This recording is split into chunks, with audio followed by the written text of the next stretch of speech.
là, j'entends qu'il y a des gens qui aimeraient que le crédit d'impôt soit étendu à l'ensemble de l'industrie. Mais vous comprenez que de notre côté, subventionner des emplois privés, c'est pas notre premier choix. Aujourd'hui, c'est non.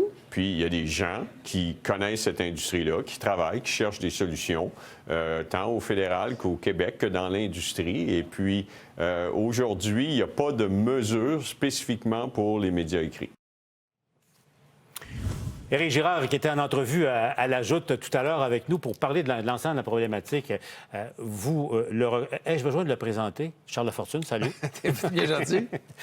Bon, Charles, sérieusement, mise à jour économique, il n'y avait rien de nouveau pour l'industrie audiovisuelle du Québec, rien de nouveau pour l'industrie des médias privés non plus, en crise.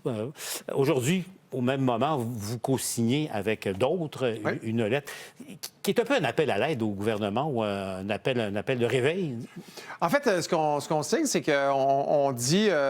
votre ministre de la Culture, Mathieu Lacombe, a fait une excellente job. Il y a eu, pour que les gens comprennent à la maison, il y a eu un comité d'études sur comment on fait pour remettre en fonction la télé, l'audiovisuel, je devrais dire, parce que maintenant, les écrans, hein, c'est plus juste une télé 65 pouces, c'est aussi un petit téléphone qu'on a dans les poches. Et puis, il y a une très, très bonne job qui a été faite par Philippe Lamar et puis Monique Simard. Et on a été tous consultés. Et à la fin, à coup nul, on s'est aperçu qu'il y avait beaucoup de choses qu'on pouvait faire. Il y avait beaucoup de choses qu'on pouvait mieux gérer l'argent, puis s'arranger pour qu'on puisse avoir une télé qui se rende chez les gens. Parce qu'un des problèmes présentement, c'est qu'on dit « Ah, les jeunes n'écoutent plus la télé, etc. » Mais pendant longtemps, ça, c'est quelque chose qui se passe à Ottawa, mais on a dit « Non, l'Internet, on ne gère pas ça, nous. Nous, on a des antennes de lapin puis les boîtes de câbles. » Puis on disait « Mais c'est parce que le tuyau, il commence à être gros sur l'Internet. Il commence à être de plus en plus gros. » Puis à un moment donné, tout le monde a migré là. Et puis, on se retrouve dans une situation présentement où les gens disent on a une multitude de choix.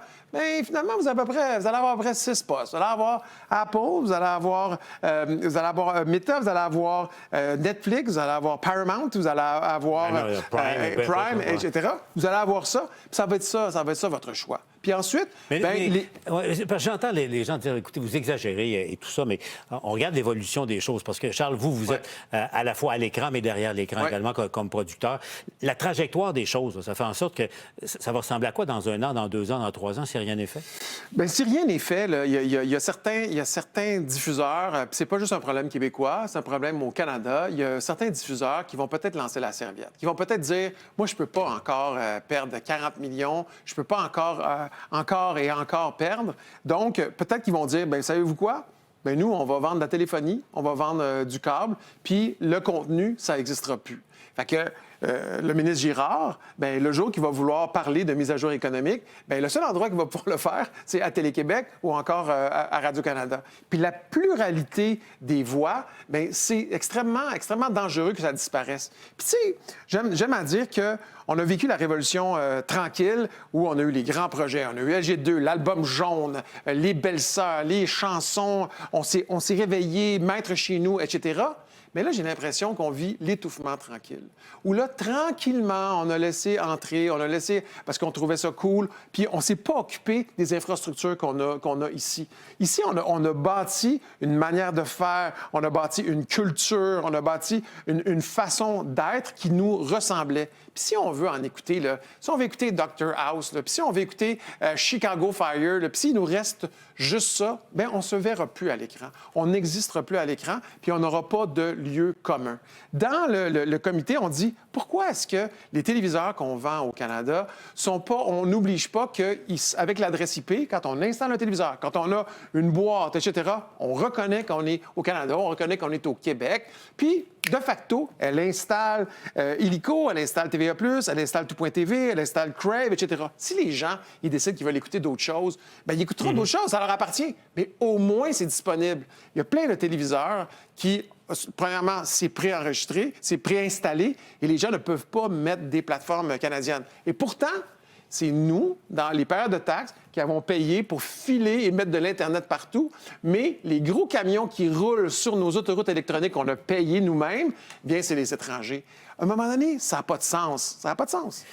Aujourd'hui, donc, le gouvernement à Québec parce qu'il y a eu le budget fédéral, mais là, aujourd'hui, c'était à Québec. Il y en aide à quelques industries qui en arrachent en ce moment. Oui, Tu sais, la tout à fait. forêt. Avec raison, d'ailleurs. Et on le comprend, là, Oui. la forêt, l'agriculture, Oui, les les pêches. Oui. L'industrie de l'audiovisuel en général, ça représente quoi au Québec en ce moment? Si on le prend au Canada, là, c'est plus gros que l'industrie aérospatiale.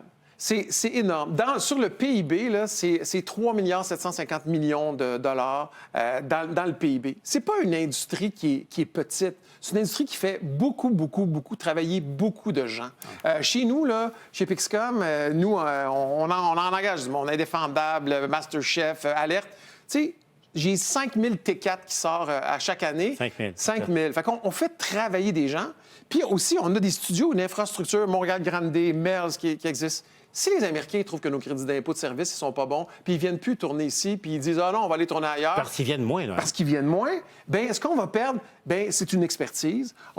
Les techniciens vont moins travailler. Puis les Américains, quand ils viennent travailler ici, là, bien, ça nourrit notre propre écosystème. Ça nous aide, nous aussi, à avoir des infrastructures où nous, on peut tourner des séries québécoises de qualité. Il y a donc, il y a les tournages d'ici, mais les tournages étrangers également. On mêle tout ça, puis ça fait un écosystème qui est important et qui a un retour sur l'investissement, là, c'est ça. Mais Charles, je vous pose la question, comment se fait-il que les gouvernements, là, autant à Québec qu'à Ottawa, sont insensibles, en tout cas, apparaissent être insensibles aux difficultés que cette industrie-là aussi éprouve en ce moment, comme d'autres? Là. Je ne sais pas si c'est parce que ce n'est pas de briques et de mortier. Je ne sais pas si c'est parce qu'ils ne voient pas les poissons sur les quais.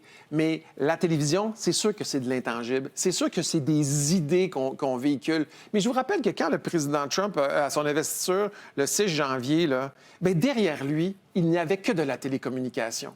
Il n'y avait que Meta, Alphabet, Google, il y avait Elon Musk qui est d'autres choses. Il n'y avait que ça. Il n'y avait pas d'industrie pétrolière, il n'y avait personne. Pourquoi? Parce que la démocratie, elle passe à travers les ondes, elle passe à travers ce qui est véhiculé et ce qu'on s'échange à travers nos téléphones, etc.